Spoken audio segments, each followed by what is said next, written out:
자, 뉴스탑10이 선정한 사기권 소식이 조금씩 나오고 있습니다. 1위입니다. 문재인 대표에게 던진 돌직구 작별 인사, 우윤근 원내대표 얘기 같고요.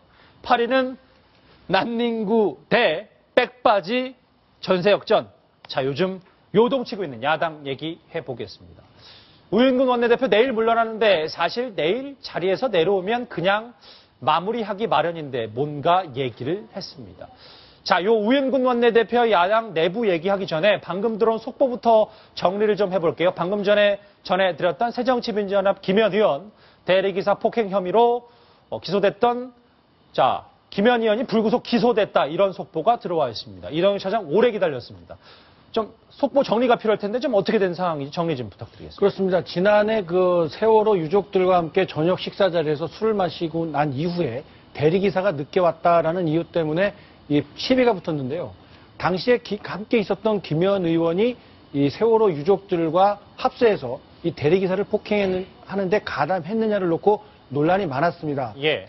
경찰에서는 이제 그 같이 가담을 했다라고 해서 공동 폭행 이런 혐의가 있다고 보고 기소 의견으로 검찰에 송치를 했는데 예. 검찰에서는 이상하게도 5개월 가까이 기소 여부를 결정하지 않고 있다가 오늘 지금 막 불구속 기소하는 쪽으로 정리한 것으로 전해지고 있습니다. 이 검찰에서 적용한 혐의는 이 폭력행위 등 처벌에 관한 법률상 공동폭행 그리고 업무 방해 이런 혐의를 적용한 것으로 보이는데요. 김의원 의원은 계속해서 검찰 조사를 받은 과정에서도 나는 폭행하지 않았다라는 주장을 강력하게 주장을 펴왔는데 이 검찰에서도 경찰 수사 내용을 토대로 재차 조사를 했는데 그 중에서도 일부 이 김의원 의원이 폭행에 가담한 정황을 분명하게 포착한 것으로 보입니다. 예, 전원석 변호사님. 예. 우리가 검찰이 좀 시간이 끌면 끌수록 이러다 불구속 기소되는 거 아닌가라고 예측을 했는데 정말 그렇게 됐습니다. 어떻게 좀 보세요? 뭐 어차피 현역 국회의원이니까 이 구속 기소하기에는 좀 무엇하다 이런 시각이 많았겠죠. 그런데 이 검찰에 송치가 되고 나서 5개월 동안에 미룬 건 그렇죠. 예, 그 조금 의심스러운 시각을 가질 수밖에 없습니다. 의심스러운 시각을 가질 수밖에 없다. 좀 박성원 논설의 정치적 해석도 필요할 것 같은데 김혜연 의원 결국 이렇게 될 거였으면 너무 시간을 끌었지 않나 비판의 목소리 끊이지 않을 것 같다는 생각도 듭니다.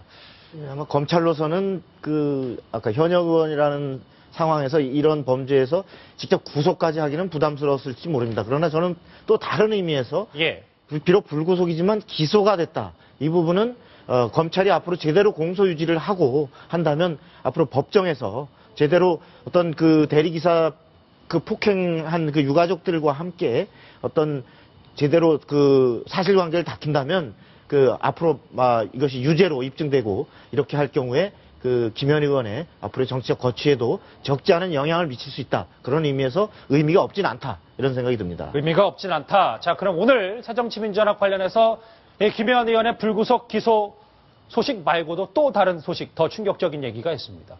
우윤근 원내대표 방금 전에 얘기를 해드렸었죠. 오늘 한 라디오 방송에 출연해 여러 가지 좀 의미심장 얘기를 했는데 어떤 말을 했는지 직접 목소리 들어보시죠.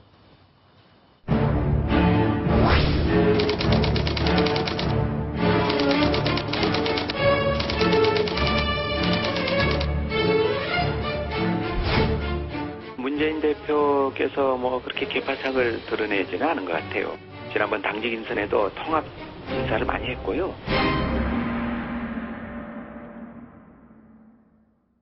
자, 내일 물러난다. 자리에서 물러나는 사람의 얘기치고는 좀 의미심장한 것 같습니다. 전성재 차장. 예.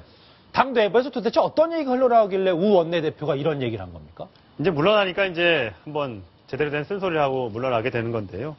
친노를 탈피해야 한다고 말을 해야 된다. 이렇게 얘기를 했고요.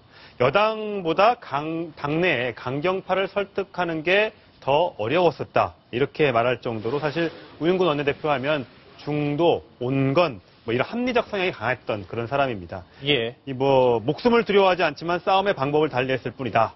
이 진흙탕 같은 정치 현실 속에서 물들지 않고 연꽃처럼 해보려고 했다, 노력했다. 이렇게 이제 사임의 변을 밝혔는데, 물론 오늘 아침 라디오 인터뷰에서는 문재인 대표가 당직 인선도 나름대로 상평 인사를 하려고 노력했다라고 얘기는 했었지만 오늘 어저께 동아일보의 인터뷰에서 나온 것처럼 이 친노 계파를 계속해서 끌어안고 가는 문재인 대표의 어떤 행동에 대해서 적지 않게 실망을 하고 결국 떠나는 마당에 친노를 탈피해야 된다 이런 말을 선언을 할 때가 왔다 이렇게 직격탄을 날린 겁니다. 지금 화면에 보시는 게 바로 어제 기자들과 만난 간담회에서 마이크를 잡고 여러 가지 얘기를 하는데 어쨌든 허심탄회한 얘기가 나오다 보니까 조금 그 우 원내대표의 진심이 나온 게 아닌가 싶습니다. 우윤근 원내대표 얘기 말고도요. 그리고 재보선 패배 뒤에 지속적인 사퇴 의사와 함께 문재인 대표의 소통 불만을 나타냈던 주승용 최고위원 오늘은 하다 침묵 시위까지 했습니다. 그 모습 영상으로 보시겠습니다.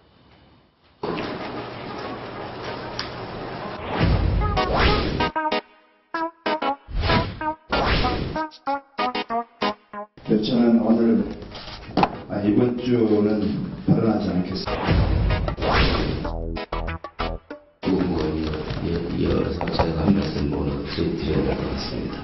이기든 지든 선거 결과에 담긴 민심을 정확히 헤아려서 다음 선거를 준비하는 것이 공당의 책무이고 존재의 이유입니다. 결과만 놓고 서로 손가락질하는 것은 대단히 공허한 짓이라고 생각합니다.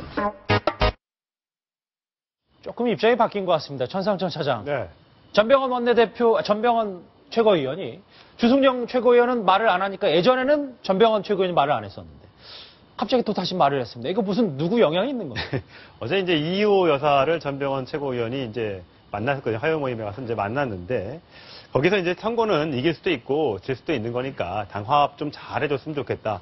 지금 당 최고위원회 회의만 열면 문재인 대표 말 다르고 또 우윤근 원내대표 말 다르고 또 주승용 최고위원 반발하고 이런 당내 이 갈등이 아주 끊임없이 표출되고 있으니까 야당을 또 좋아하는 또 국민들 또 야당을 그동안 이 물심양용으로 지원해왔던 또 원로들도 굉장히 가슴이 아프거든요. 어제 한마디 듣고 와서 곧바로 실행에 옮긴 것으로 보입니다. 일단 오늘은 말을 안 했는데 또 내일은 어떻게 될지 다음 주는 어떻게 될지 좀 두고 볼 일입니다. 그렇죠. 잘 모르겠죠. 박성원 논설위원. 네. 최고위원이 이제 말을 안 하기 시작하는 것도 뭐 뉴스가 되는 지금 분위기니까요. 그런데 문재인 대표가 주승용 최고위원에게 그래도 조금 뭐 덕담까지는 아니더라도 여러 가지 대화를 모색하는 분위기 액션도 없었나 봅니다.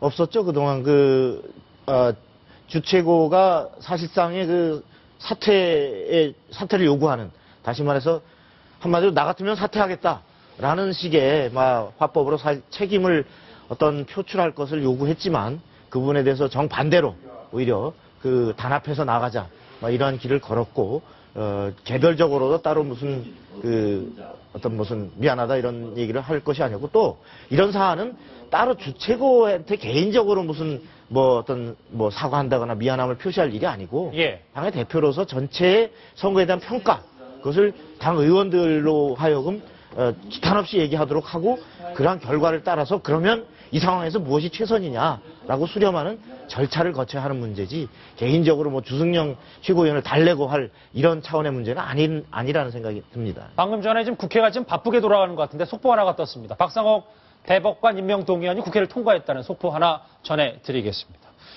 천상철 차장, 그러면 내일이지 원내대표 경선도 또 지금 사실 야당에서는 큰 이슈인데, 근데 친노 후보가 한 명도 없다면서요. 이건 어떤 의미가 있는 겁니까? 5명의 이제 의원이 출사표를 던졌습니다. 최재성, 김동철, 서른, 그리고 조정식, 이종걸 의원 5파전이 벌어지고 있는데 딱히 또 누군가 앞서가고 있다 이런 것도 없어서 내일 결선 투표까지 가봐야 승리를 점칠 수 있을 것 같은데, 그러니까 말씀하신 대로 친노는 없습니다. 대신 범친노라는 이름으로 포장을 할 수 있겠습니다. 범친노요? 예. 서른, 조정식, 최재성 의원을 범친노로 보는 분위기의 경향이 강하고요. 비노 쪽에서는 이종걸 의원과 김동철 의원을 꼽는 경향이 강합니다. 말씀하신 대로 친노가 이번 선거에 얼마 전에 패배했기 때문에 공천 잘못해서 이번 선거를 재보선을 졌으니까 원내대표 경선에까지 나오는 건 좀 문제가 있지 않느냐, 이렇게 해석을 하는 경향도 있습니다만, 범친노계에 나와 있는 일부 의원을 친노계가 뒤에서 밀고 있다는 얘기는 계속해서 나오고 있습니다. 결국은 본인들이 선두에 서서 원내대표를 꼭 하지 않더라도 누군가의 대리인을 내세워서 얼마든지 당내에 영향력을 행사할 수 있다고 보는 게 맞지 않을까 그렇게 저는 생각을 해봅니다. 알겠습니다. 자, 오늘 야당의 많은 일 중에 하나 또 있었습니다. 원내대표 후보 토론회가 있었는데 이 자리에서 또 눈에 띄는 한마디, 귀가 솔깃해진 한마디가 들어왔습니다. 누가 어떤 말을 했을까요? 직접 들어보시죠. 대통령 선거에서 어떻게 하면 이길 것인가? 솔직히 말씀드리면은 저는 20대에 당선될 것 같다는 생각을 합니다. 그때 원내대표를 해야 되겠다고 생각했습니다. 내가 나가서 뭘 어떻게 할 것이냐? 당의 분열을 치유해야 합니다.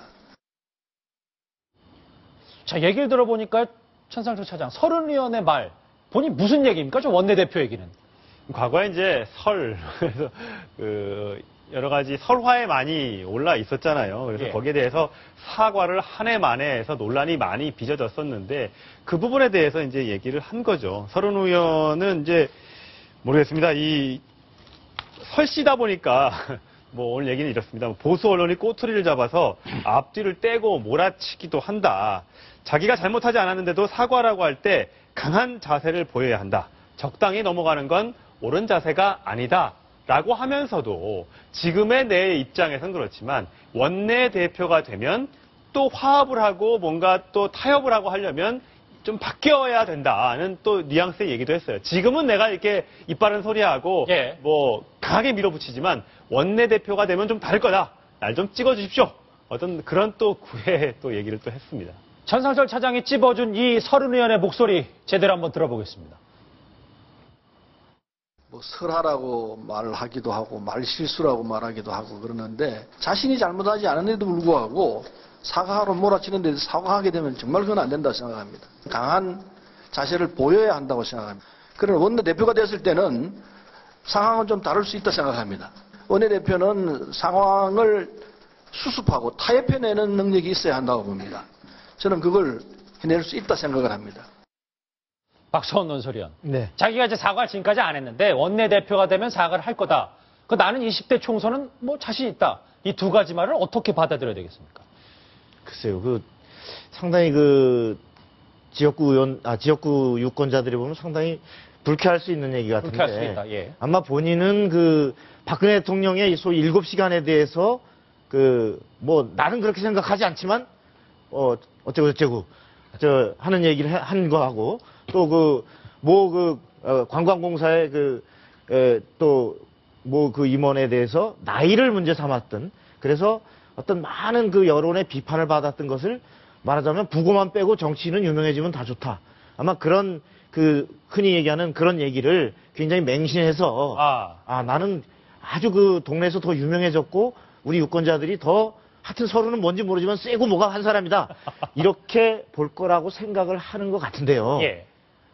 상당히 저것은 유권자들을 굉장히 약간 우습게 하는 이런 분위기가 느껴져서 아마 오늘 저런 태도는 본인에게 마이너스가 될 것 같은데요. 네. 말씀하십시오. 서른 의원 참 들으시면 섭섭할지 모르겠는데 이 미국이나 영국 같았으면 이 정치 선진국 같았으면 대통령 선거에서 거짓말을 해서 실형을 선고받은 정도의 정치인 같으면 다시 롤백할 수가 없습니다. 실형을 선고받은 의원이면 다시 복귀할 수가 없다. 네, 복귀할 수 없죠. 예. 복귀해서도 안 되는 것이고 그것이 또 정치적 도의고요. 그런데 저분은 특별 사면을 받았습니다.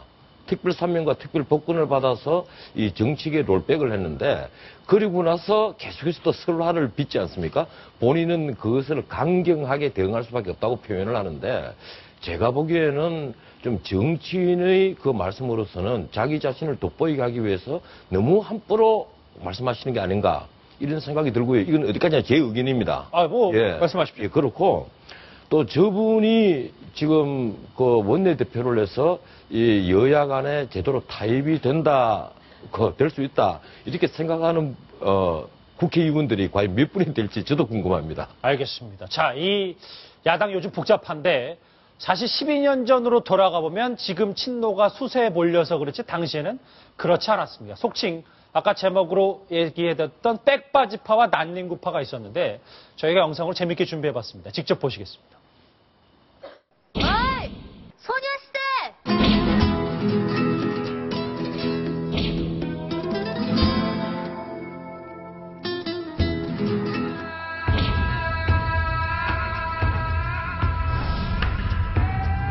이런 이번 선거 참패는 친노 패권 정치에 대한 국민의 경고라는 것이 많은 분들의 지적입니다. 이번 4.20 참패의 원인은 호남, 친노, 개파의 문제가 핵심은 아닙니다.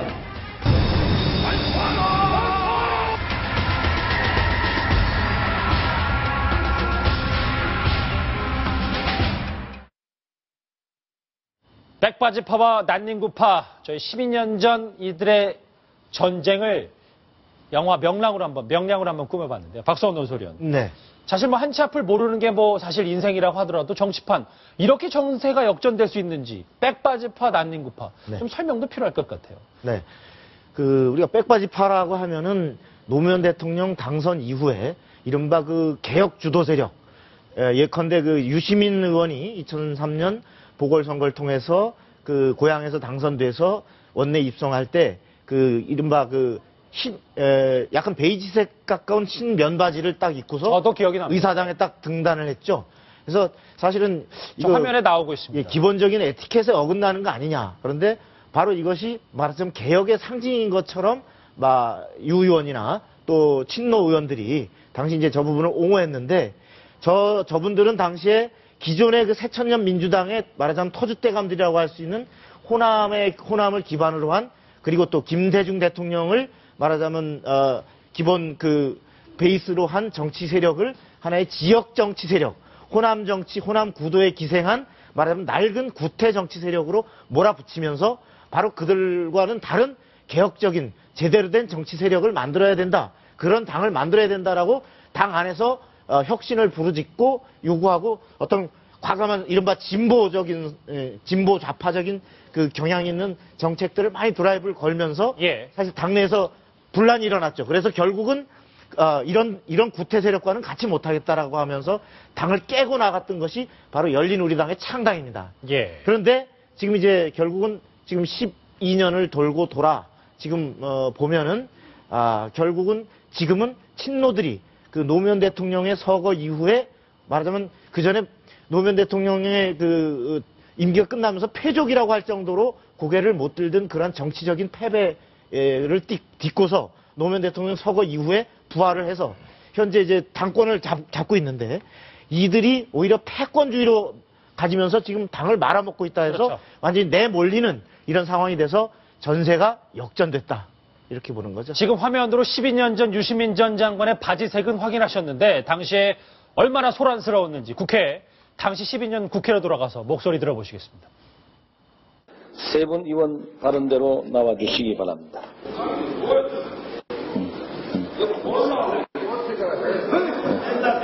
들어보세요. 조용히 하세요. 조용히 하세요.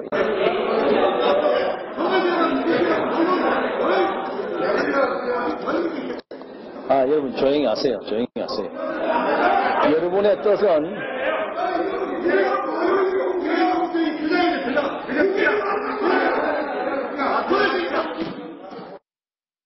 책상도 치고 말이죠. 당시 분위기 상당히 생각보다 험악했습니다. 전원책 변호사님.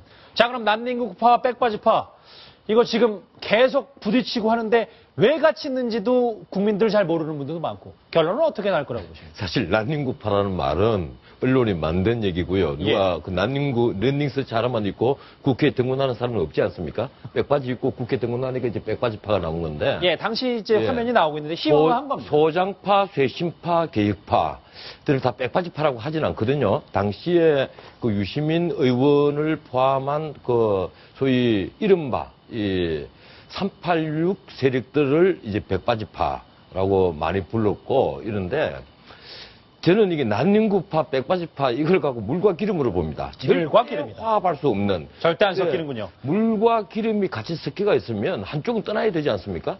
근데 뭐를 퍼내야 되겠습니까? 물을 퍼내야 되겠습니까? 기름을 떠내야 되겠습니까? 그래서 사실 논란이 계속 벌어지는 건데 제가 보기로는 이 기름이 사실 굴러 들어온 돌이잖아요. 통합과 혁신이 굴러 들어왔는데 지금은 기름이 떠나야 할 시기가 아닌가. 그러면 쉽게 평화가 오지 않겠는가 이런 생각을 해봅니다. 난닝구파와 백바지파 저렇게 보시면 2003년 말고도 3년 전입니다. 2012년 야당의 대통령 경선 때도 손학규 전 대표와 문재인 대표가 입씨름을 한 적이 있습니다. 직접 목소리 들어보시죠.